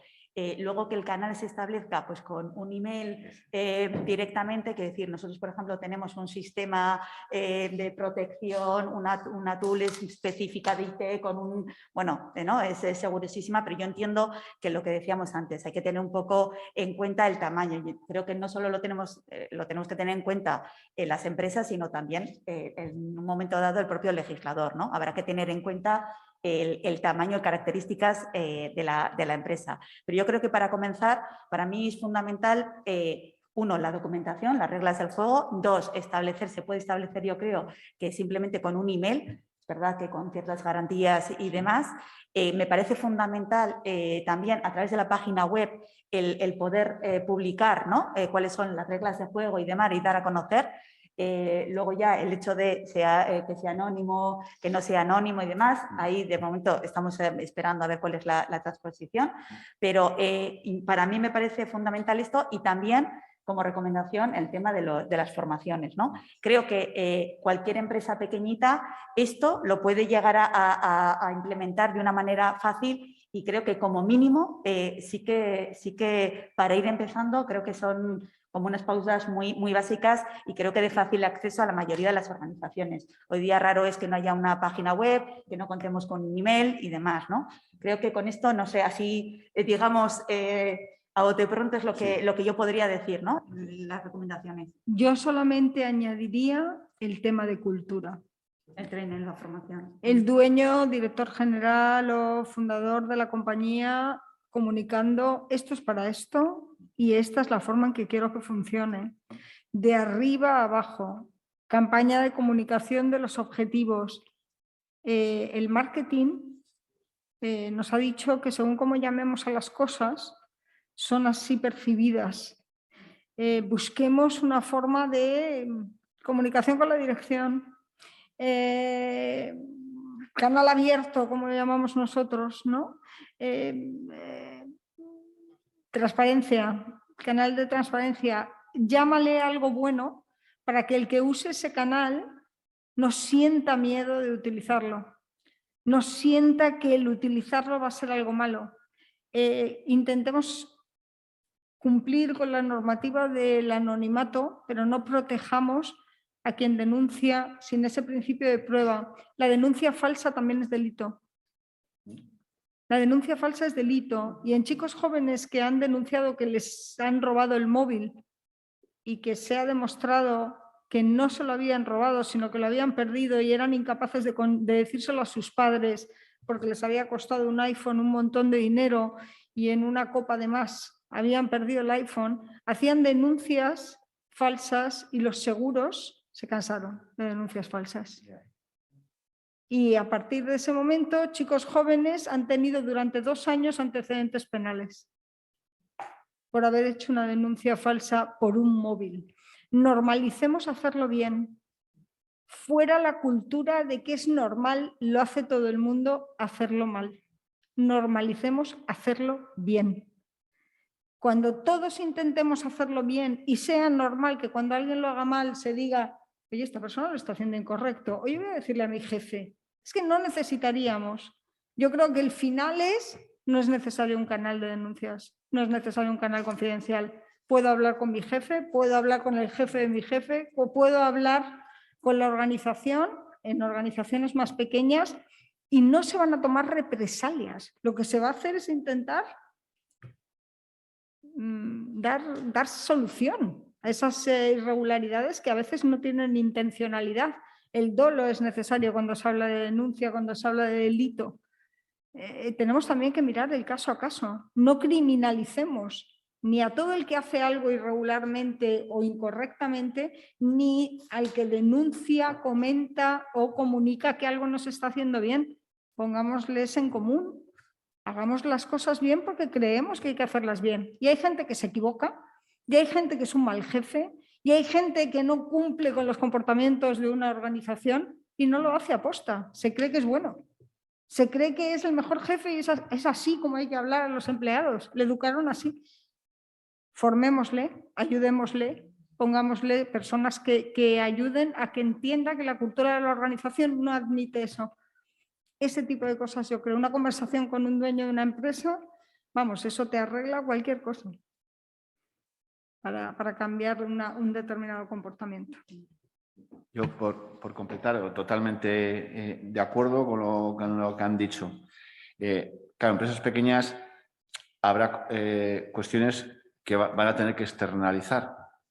No pasa nada, pues externaliza.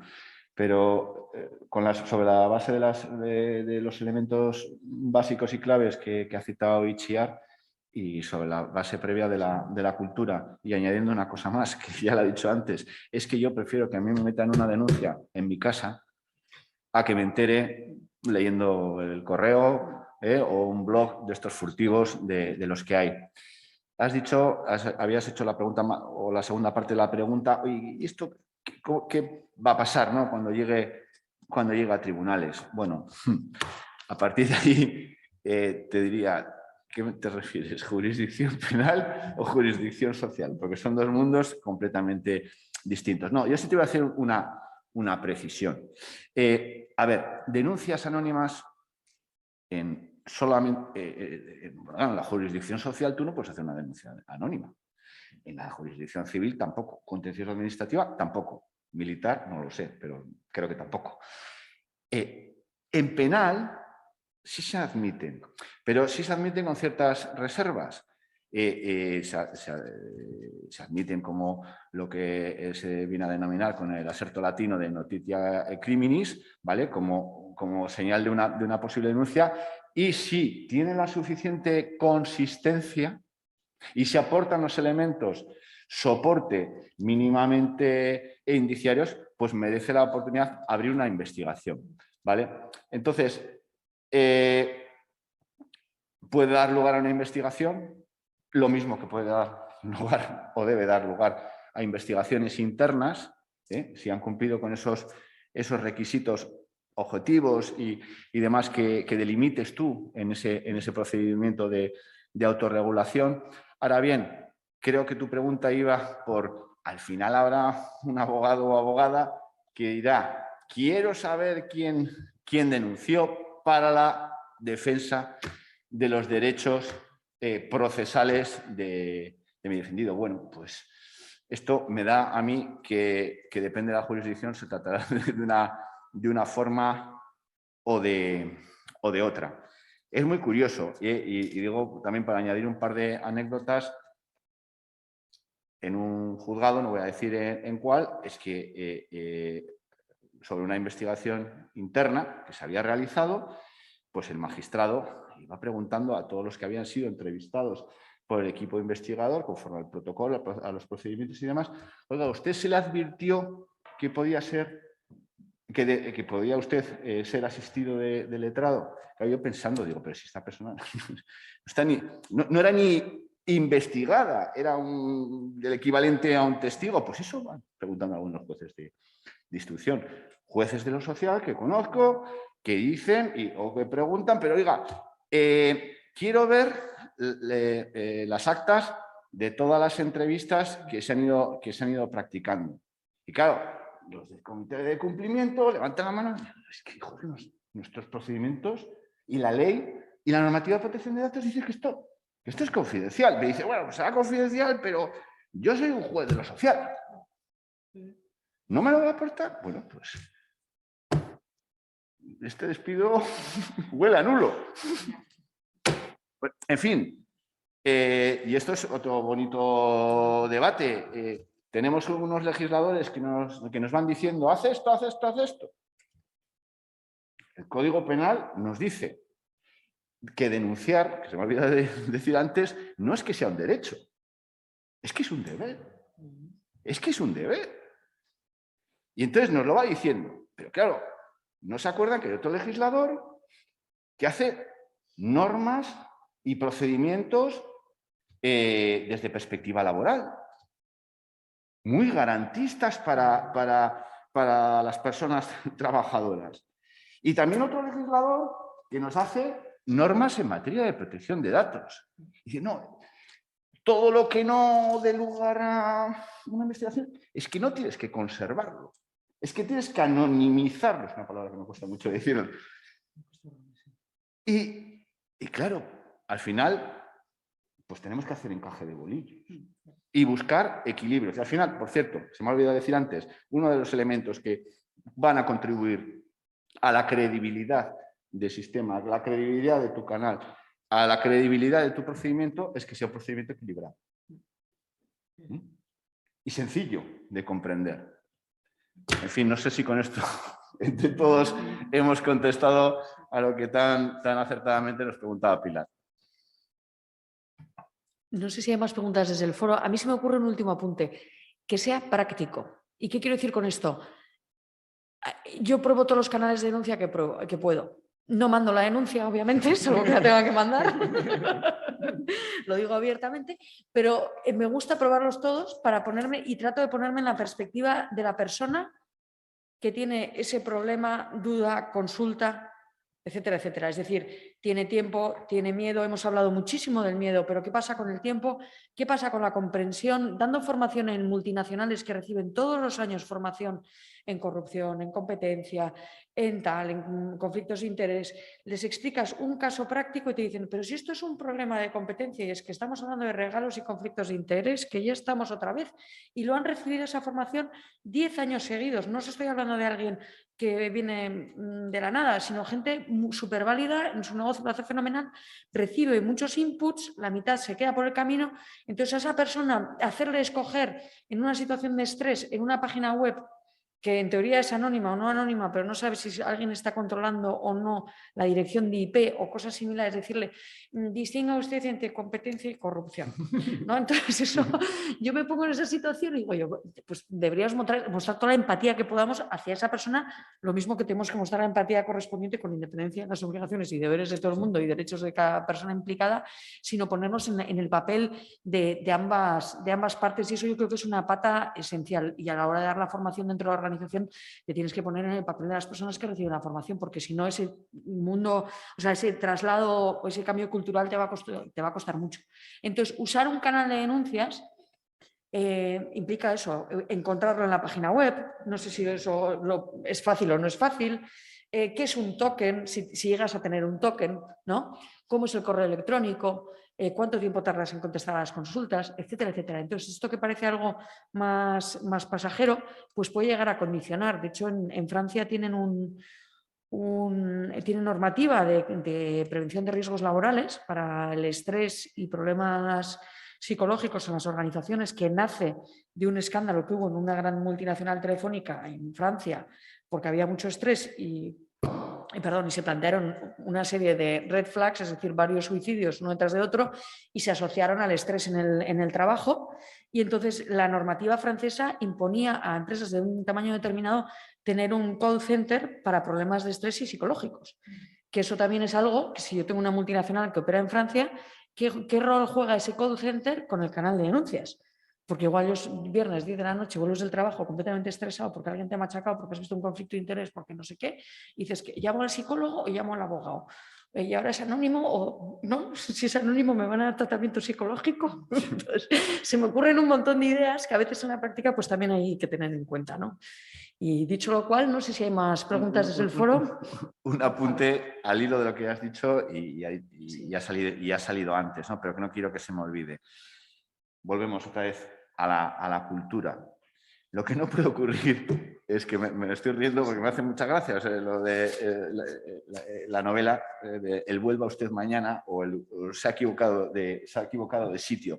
Lo que no puede pasar es que alguien vaya a denunciar lo que sea. Estamos trabajando en unas condiciones infrahumanas porque, no sé, porque llevamos horarios de trabajo de 18 horas y no sé qué. Lo lances por el canal de denuncia y te salga un mensaje y digas, no, se ha equivocado de canal. La cultura es, si tienes varios canales o lo que sea y una persona de denuncia, asegurando la confidencialidad, si no toca para el canal de denuncia de acuerdo con las reglas que has fijado en tu procedimiento, lo que tendrás que hacer es derivarlo al canal correspondiente o al departamento correspondiente o a la autoridad correspondiente. Eso es cultura, eso es no hacerse trampas al solitario y eso es no ser borde. Bueno, podríamos hablar miles de horas. Creo que hemos llegado al tiempo, nos hemos pasado ya un poco. Muchísimas gracias a todos. No sé si queréis añadir algún comentario adicional y si no, daríamos por concluida este debate. Muchísimas gracias a todos por participar y en particular a nuestros ponentes Lola, Itziar y Gonzalo y a Lucía.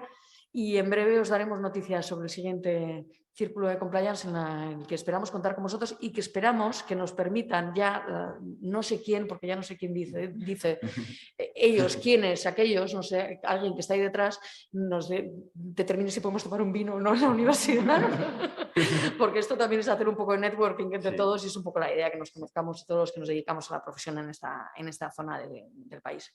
Muchísimas gracias a todos.